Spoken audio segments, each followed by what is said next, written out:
Ações pagadoras de dividendos. Nesse vídeo aqui eu quero falar com você sobre ações que pagam bons dividendos, ações boas pagadoras de dividendos. E a primeira dica já que eu quero deixar aqui para você é: não importa se a sua estratégia ou ela é de crescimento, ou se você está realmente montando uma carteira de ações aí focada em distribuição de dividendos, o principal ponto que você precisa se atentar é o quê? É você investir em boas empresas, em bons negócios. Eu acho, na minha opinião, que esse é o passo principal antes de você definir se você quer uma carteira focada em crescimento ou se você quer uma carteira focada em dividendos. Seu principal foco, no meu ponto de vista, tem que ser em, primeiramente, você escolher boas ações, escolher bons negócios para você colocar, para você investir ali o seu dinheiro. Um dos principais pontos que eu acho interessante em uma empresa, para considerar ela uma boa empresa, um bom negócio, é o efeito Lindt. O que é o efeito Lindt?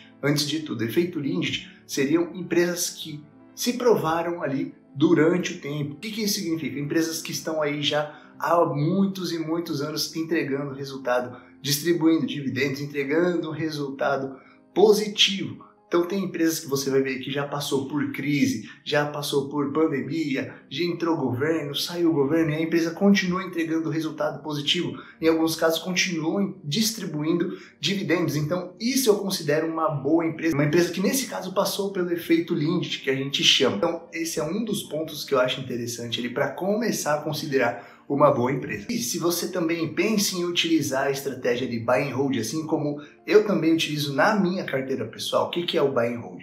O próprio nome basicamente já diz aí, é você comprar e segurar com você, ou seja, você vai investir, vai comprar aquela ação, vai segurar ela por muitos e muitos e muitos anos. Você não pensa em vender. O que a gente pensa em fazer em caso de alta, né, que o pessoal pensa em vender para colocar aquele lucro no bolso. Quem faz o buy and hold, quem segue essa estratégia do mesmo jeito que eu sigo, pelo menos, para de investir naquela ação e começa a investir em outro ativo, mas a gente não vende aquela empresa. Isso seria o buy and hold, que eu acho que é uma estratégia muito interessante, que através de estudos você consegue comprovar que dá um resultado muito interessante para quem é investidor, para quem utiliza essa estratégia de buy and hold. Você investe em excelentes empresas, empresas aí que se provaram no tempo, né, que tiveram esse efeito Lindt. Não importa se é um mercado de alta, se é um mercado de baixa, você continua acreditando nos fundamentos daquela empresa, você sabe que é uma boa empresa, então essa estratégia de buy and hold vai te ajudar nesses momentos de altos e baixos aí a continuar acreditando na empresa, a continuar investindo, a continuar aportando, fazendo ali o arroz com feijão, que é o básico para você ter resultado na bolsa. Lembrando que essa lista aqui que eu estou trazendo não é uma recomendação nem de compra e nem de venda desses ativos, é só para você entender como eu penso, como eu olho e para você também ter um norte por onde você vai começar a estudar, e se você está começando, ou até um ponto de atenção para esses ativos aí que tiveram bons dividendos e que tiveram, em alguns casos, uma boa valorização e outros pontos de atenção que eu vou falar aqui no vídeo também. E já deixa aqui nos comentários que eu gosto de trocar uma ideia com vocês, eu gosto de saber qual é a ação aí na sua carteira que distribui o maior dividendo. Me conta aqui nos comentários, até pra gente conversar. Se você discorda dessas ações que eu vou trazer aqui, se você concorda, por que você concorda? Ou por que você discorda? Eu quero entender também por que você discorda. Eu acho interessante ter uma discussão ali, ter uma conversa. Acho que todo mundo cresce com essas conversas que a gente tem aqui nos comentários. Essa lista aqui de ações que eu trouxe são empresas de setores perenes. O que é um setor perene? É um setor mais tranquilo para você investir, é um setor mais estável, sem muita emoção, sem muita aventura para você analisar. São setores também que tem um consumo, uma demanda ali constante, por exemplo, energia elétrica, saneamento básico, seguridade. As informações que eu estou trazendo aqui para essa lista é dividend yield dos últimos 12 meses, até para a gente ter mais ou menos uma ideia, e a valorização também dessas empresas, mais dos últimos 12 meses. Só lembrando, obviamente, que rentabilidade passada não significa rentabilidade futura, mas como essas empresas são empresas que eu considero empresas mais estáveis, empresas que foram mais resilientes ali durante o tempo, a tendência é que elas venham trazer o mesmo tipo de resultado, ou talvez um resultado um pouco melhor, mas não muito abaixo do que elas vêm apresentando. Geralmente, essas empresas mais resilientes, empresas mais estáveis, elas têm um crescimento talvez um pouco menor, mas dificilmente elas vão ter ali um declínio, a não ser que tenha alguma coisa aí não recorrente, por exemplo, uma pandemia, alguma coisa do tipo, pode realmente afetar o resultado de todas as empresas, e a gente já sabe, a gente já viu isso. Então a primeira empresa que eu trouxe aqui é o Banco do Brasil, BBSA3. Ela apresentou aí 9,48% em dividend yield e uma valorização de 43% nos últimos 12 meses. É uma valorização bem grande e também uma distribuição em um yield muito interessante. O Banco do Brasil ele já existe aí há mais de 100 anos, então ele já passou governo, entrou governo, saiu governo, já enfrentou muitas crises, muita pandemia e continua entregando resultados bem interessantes, com lucros também bem interessantes, mas vale lembrar um ponto muito importante dessa empresa é que quem investe em Banco do Brasil tem que lembrar que é sócio do governo. Então, se você já investe em Banco do Brasil, está pensando em investir em Banco do Brasil, você tem que lembrar que isso é uma sociedade ali com o governo, porque o Banco do Brasil, querendo ou não, ele é uma estatal. Então, tem um resultado interessante, tem dividendos interessantes, mas você tem que lembrar que o governo também está metido ali no meio. E a próxima empresa que eu trouxe aqui é a Taesa, a transmissora de energia. Ela distribuiu aí 10% em dividend yield e teve um ponto negativo, ela teve uma desvalorização de 8,53%.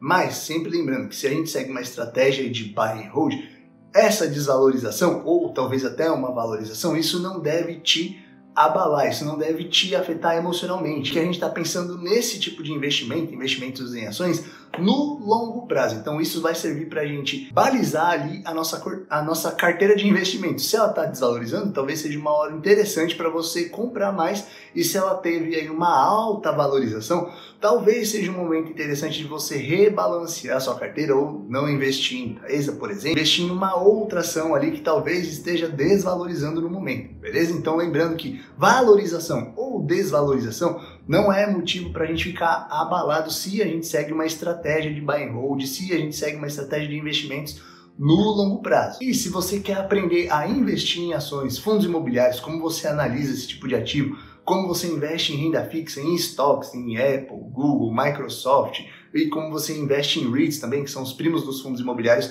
eu vou deixar o link do meu treinamento aqui na descrição desse vídeo. A próxima empresa que eu trouxe aqui é a ENGIE, EGI3. Ela teve um dividend yield de 8,98% e uma valorização aí de mais ou menos 6%. Um ponto interessante que, apesar da Taesa e a ENGIE serem do setor ali de energia elétrica, elas têm papéis diferentes, beleza? Então você tem que ficar atento a isso também. A Taesa ela é focada em transmissão de energia, ela não produz energia elétrica, diferente da ENGIE, que também atua na parte de produção ali de energia elétrica. Então eu acho interessante trazer essas duas empresas ali de energia elétrica, mas que atuam em áreas diferentes do mesmo setor. A próxima empresa que eu trouxe é a Porto Seguro, que é a PSSA3. Ela teve ali um dividend yield de 13,84%, que não é o maior yield aqui da nossa lista, mas teve uma valorização ali de 11%, que querendo ou não é uma valorização até que ok, tem uma distribuição de dividendos ali também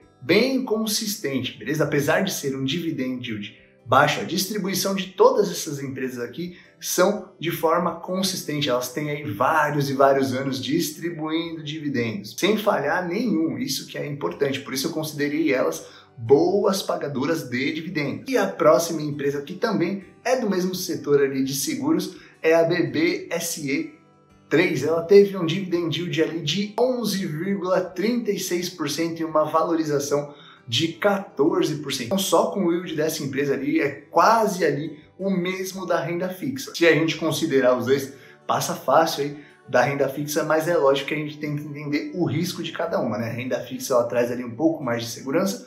Investindo aqui em BB Seguridade, você vai ter um risco maior. Então, geralmente, quando a gente tem um risco maior na bolsa, a gente também tende a ter um prêmio maior, beleza? Um retorno maior. Elas não tiveram um maior dividend yield aí de todas da bolsa. Eu sei que não, mas o que eu considerei aqui são empresas que tiveram ali um bom dividend yield e pagam dividendos de forma constante. Ou seja, eu considero, na minha opinião, boas empresas e vem pagando dividendos aí todos os anos sem falhar. Inclusive, em anos de crise, essas empresas continuaram distribuindo dividendos. Então, eu considero sim boas empresas e também boas empresas pagadoras de dividendos. Mas se eu fosse levar em consideração aqui somente dividend yield, eu podia falar de uma que não está em um setor perene aí, mas a galera ama muito, que é a Klabin. Teve um dividend yield aí de 7,76%, uma valorização nos últimos 12 meses de 5%. Ela vem de um setor aí que não é perene, que é de papel e celulose, mas todo mundo ama porque o Bars fala muito dessa empresa, né? Eu acho uma empresa